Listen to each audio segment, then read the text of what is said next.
Hello everyone, I'm back with another video for you today. I have a pretty spicy deck for you here. It's not the best deck ever, but I do want to share it and I think it's really fun, and I think, well, it only has 2 pool 3 cards, so a lot of you might have those cards already and be able to play this as a nice little additional option for your collection. So let's jump right into the card selections and talk about the deck. It's a bounce deck, so it's focused on bouncing back lower mana cost cards which have some kind of positive effect when they're played, or when they're buffed by other cards, and then replaying them at a lower cost. So first up, we've got Ant-Man, very solid 1-drop, going to be able to reduce it to 0 mana and play it for 4 points later on in the game, no problems there. We have Iceman, the other man type card, I guess you can say. We're going to be able to increase the mana cost of the opponent's cards, potentially play that twice for extra value, or potentially leave him on the board as just an early play that you leave and don't bounce back to your hand. Next we have Nightcrawler, which is very nice when used with Angela. You can get extra value on that card, which we'll talk about in a second, and you can move him around for some nice value. You can clear board space for your Beast, which is the bounce card that I will be talking about. So yeah, all around Nightcrawler, very useful, very good card. Next we have Rocket Raccoon. This is a key 1-drop because you can get +2 value from his effect, and you can then return him to hand and retain that +2 value, and play him then again for 0 mana, potentially for 6 points. Very, very decent, very strong. Next we have Angela. Now this card is super good in the deck because she will also keep her buffs when she is returned to the hand. So we can play Angela, we can play a couple of 1-cost cards, we can then follow up with our Beast, which is the next card that I'll talk about here, and we can then keep all of those Angela buffs while reducing her cost to 1, giving a really powerful late game play. We've got the Beast, so this is the key card. We bounce back the cards, we reduce their cost by 1 mana, 1 energy I should say, and then we can play them later with our other finisher cards on the same turn for a very explosive, powerful late game play. Next we have Star-Lord, a nice 2 energy card, 5 initially if you hit that on reveal, and of course bouncing him once he's already got that 5 strength and getting a further 3 means he's an 8 for 1 mana in some situations, which is very, very strong, should not be underestimated. Next we have Bishop. This card works very well in this deck because we're able to play a lot of 1-cost cards after playing the Bishop, and we can potentially bounce them and use them again, getting you extra Bishop buffs. So we're often getting more than 6 or 7 points with the Bishop, which is really solid for a 3-cost card. Next we have Wolfsbane.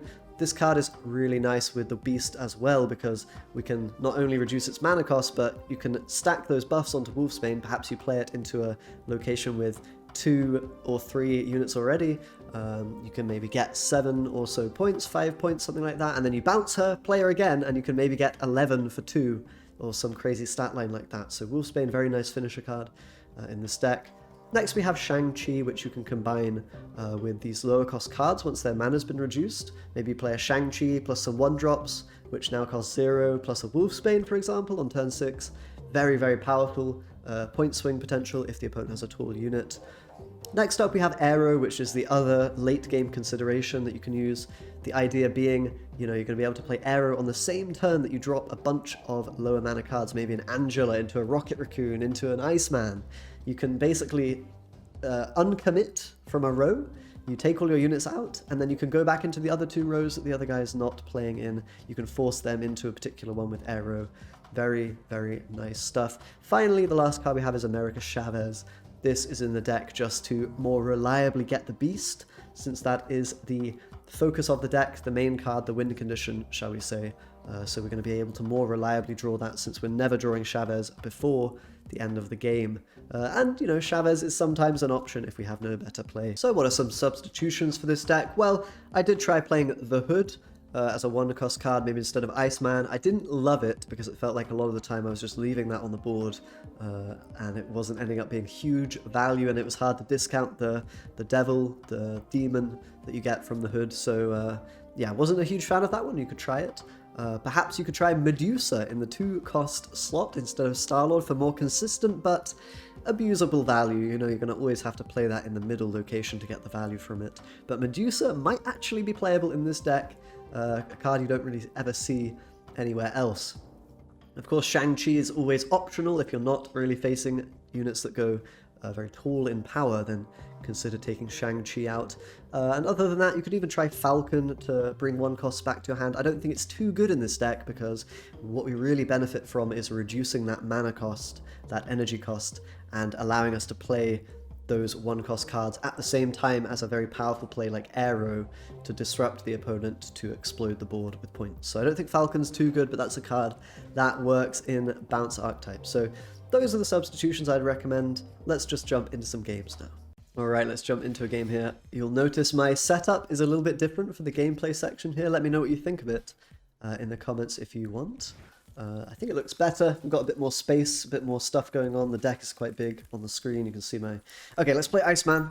Let's not waste any time here. But yeah, do let me know if you like the new setup. If you prefer the old one, I'm also open to feedback and suggestions. We've got Sunspot for the opponent.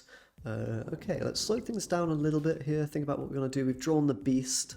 Playing it onto 1 unit seems a bit rubbish. I would have loved to draw like an Angela or something. Let's just end our turn here, I think, and skip the second turn here, see what the opponent is up to. They're just going to armor up in the mid lane. We're fine to see that. Gonna be a weird world game. Oh, goodness me. This is going to get a little bit hectic.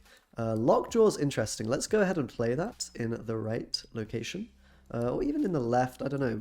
We're probably not going to get Wolfsbane value particularly here with the Beast, I think, unfortunately, due to it being a weird world kind of game. So I think we can go Lockjaw right, try to put some pressure there, and maybe we'll get some cards which we can use with the Beast. I'm not actually sure how the interaction here works with the Lockjaw, because it's when you play a card here, I assume the Beast maybe gets thrown away. No, but it should trigger his on-reveal before having him be counted as played. That'll be certainly quite interesting. Let's get rid of our Shang, I guess. Not sure we're going to have use for it here. We'll just fetch something else from our deck. Throw back the Shang-Chi. Also gives them a Shang-Chi to draw into, which might not be that great for them. We draw into Ant-Man, okay. Fine. Not a lot going on for us in this particular spot. We've got Thor and Jane Foster from them, which don't really work for us here too nicely. Interesting. Maybe we just go with maybe a Jane Foster left, keep it sort of open, get some points down at least on the board. Their cards are not going to be super great. They can have all manner of stuff that we've sort of gifted to them, which we're not necessarily too worried about them having. Lockjaw. So what's going to be in our deck? It's just a lot of rubbish, which makes this Lockjaw pretty weak, to be fair. Kind of eyeing a bit of a retreat angle here. Because, yeah, our deck's not really functional in this particular game. We could also just play these cards and hope that we're okay, or we could possibly even play one of them in the left. Maybe a Thor, something like this. Should we see what the result is? You never know, we might be okay here, because we do overcome the vision points. So provided that the middle play is not huge, we might be fine here. Is Shang-Chi going to come back out? It's a bit of a fail. And they have our America Shadows, of course. Okay, we actually get a win there, surprisingly. Little baby cube one, a little bit of a weird game due to the weird world. Let's jump into another one. Okay, let's see if we can get some Beast bouncing happening in this particular game. That would be very cool. And there he is, Beast in the hand. Let's go with the Ant-Man. No reason really not to. We'll see what the opponent gets up to. They probably won't play a card into this Ant-Man location, so I'm tempted to go Star-Lord mid. This might end up being very good for us with the Kama Tai. Alternatively, we could go Angela, perhaps. Angela into the Star-Lord, Angela into Bishop. Or just Star-Lord. That's sort of the two main options. If we can hit this, it would be super good for us. Maybe let's be patient and play Angela first. They do go into the mid with the double Black Widow. That is a bit annoying. That is certainly a bit annoying for us. But we can turn them into Hulks. Okay, beautiful. That's a nice turn of events for us, for sure. Do we want to just go Bishop now into Star-Lord Beast? I think that's the play. Probably no point playing Star-Lord this turn because they're going to go into Gamma Lab. This also presents a nice opportunity for Shang-Chi if we draw into him. So I'm feeling pretty good about that one. I think now it is Star-Lord into Beast time. We could go for extra value if we wanted to try to maximize the Angela. I mean, I kind of don't hate it. We might even draw into Wolfsbane as well, which would be insanely good. Let's go for this. If we draw Wolfsbane, it's really nice. And we did get them with Star-Lord. I like to see that. So pumping up the Angela. It's going to retain the buffs when we move it back into our hand. We've got to be a bit scared of Spider-Man though. That's the card that really can hurt us here. And do we want to play Magic or not? I'd love to draw that Shang-Chi and Wolfsbane, but perhaps it's a little optimistic hoping for those cards at this point. Yeah, I think we'll just bounce the boys back, get the double Iceman value, bounce the boys back and see where to go from there. Get some nice Angela value. I mean, we've got really good Star-Lord value here, potentially. We should be winning the middle a lot of the time. They're going to Spider-Man the right, which is, you know, it's annoying. That is a card that we sort of hate to see. And we have a lot of points here. We just need to decide where to put them. No Zabu from the opponent means I'm almost tempted to snap on this, actually. I think... you know, we have initiative on our side, so to be quite honest, I feel like this play might be the best. I suppose we also get the bishop value, so you know what? You know what? Let's go. Let's do this play. I think it's a little bit scary if they play a really big card in the left, but I just don't think there's anything that gets them there. And we're not scared of Shang-Chi. So this looks like a win to me. I'm not going to snap because I don't want to scare them away. They are just going to retreat, so... Couldn't get the extra cubes there. Maybe I should have snapped earlier on that Kama attach. I don't know. Pretty good game there. Let's go to the next. Okay, next up. We've got some really good beast value last game, so let's hope we can keep it moving. Maybe a Nightcrawler to start. Not going to try to guess on a Rocket Raccoon if they even have a 1-cost card. Generally...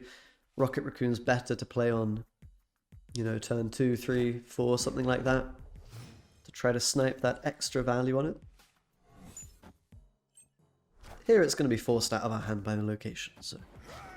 Ooh, and a Khazar, so some kind of a... Well, we'll see. Could potentially be Patriot deck, yeah, with Ultron. That seems to be the way. Very good, very good. I think we go Bishop here. Bishop into Wolfsbane. Yeah, let's go in the mid, I think. We'll play the Bishop into the Wolfsbane. We don't have Beast in hand, so that's a bit of a downer. We're not too happy about that. Oh, never mind. We have the Beast.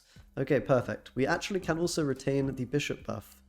Only going to be 1 buff, so it's not amazing. Perhaps... I mean, we've got to play it like this to get the maximum value out of the Beast, I think. Oh, the opponent's playing Super Scroll, so this is going to basically get all of our ongoing effects. Luckily, we don't really have many ongoing effects to speak of, only really the Ant-Man.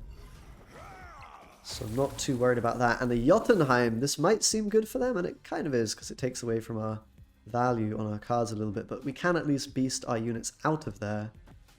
Set up a strong play with the Angela in the right.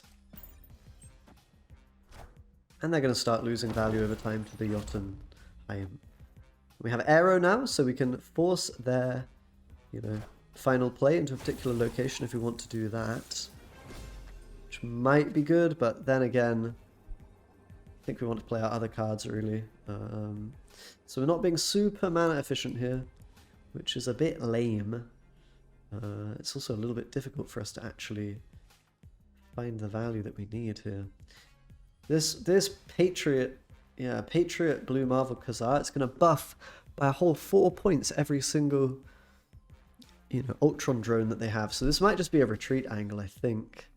Not looking too good for us. We kind of missed our early curve a bit too much here, and putting the Bishop back into hand is actually not so good for us, because we actually, you know, won't get too much value from it this game, unfortunately. So I think we'll go with a retreat here. Seems like a game that we're not winning. Let's just go to the next one. Okay, let's play another game. See what we can do. Okay, we got the rock, we got the mines, we've got to skip our turn, I believe, against that particular location. And the question is what we do from there. We've got some nice cards in hand. We've got the got the Beast, we've got Angela, we've got Bishop. These are all great cards. I think I'll go into a different location other than the Nexus. Play Bishop in the mid. Opponent's going to snap, of course, it's probably good for them. The Nexus, a lot of decks can do pretty crazy things, but we have potential to do well here.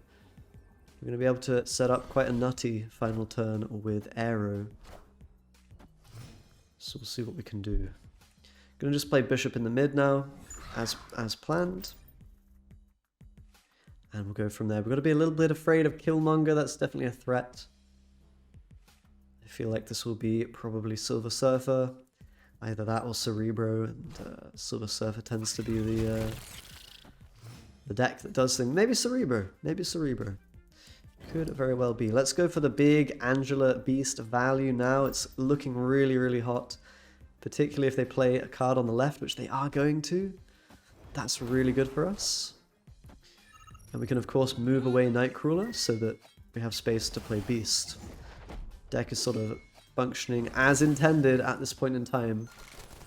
Unfortunately, I won't have priority, so if they have a Killmonger now, they can kill some of my 1-drops, which is a bit sad. The Wolfsbane I can just play in the Savage Land. There's really no reason not to do that, I think. But we'll play the Beast this turn, pull everything back. There is the Killmonger. Yeah, that's the card we are afraid of. But, you know, it's not the end of the world necessarily. We can still play some stuff into the Nexus. You imagine it is probably going to be the... yeah, it's going to be Silver Surfer, right? I imagine. Which is +9. We can do a decent 8 plus 2 plus 5, so 15. I mean, doing 15 is not too shabby. I'll say that much. Doing 15 is not too shabby. But I think we will be losing. Yeah, 15. It's just not going to be enough to win the other location, I think, unfortunately. We should be able to get this one, but winning an additional one, not going to be so doable. Hold on, let me think. Let me think. 9 puts them to 17, right? They could have a Fantastic as well. Could have a Fantastic as well.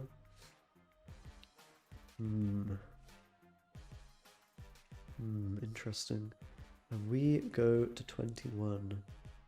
17, 21. I mean, this might be winnable. It might be winnable, guys. Might actually be winnable here. It's potentially a bit of a shame I don't have the Aero at lower mana. Let's see what happens here. I think we might have it, actually. Silver Surfer coming in. And yeah, I think we're going to be winning on the left if I didn't miscalculate. There we go. Nice little win there. Didn't want to snap to scare them off, but we managed to power through the Killmonger and get a nice Nexus win there. Very good. Let's jump into the next one. Deck performing somewhat okay. Not too shabbily. Let's go with Iceman here. And we'll aim to Angela, of course. We've got Wolfsbane as well for potential really decent value with that Beast that we may find later on. Sinister London gonna be the pickup here. I'm not a huge fan of this location for the deck. We can sometimes struggle a bit. Should we just play an Angela there? Get 2 of them. It's usually not a great play on Sinister London, but when we have a lot of cards that will, you know, work with Angela, I think it's gonna be okay. The Widow's Bite's quite annoying, to be fair. We can go ahead, I think, and play the Nightcrawler on the right, along with those Widow's Bites. Get some good Angela value. We can always Beast the Widow's Bites back, potentially. It's not a play that I particularly love. This looks like Zabu Darkhawk, so may just have to pass on out of here, depending on how it goes, because they have a very scary amount of points. And they can lock us out of playing cards sometimes as well, which is very, very fun, of course.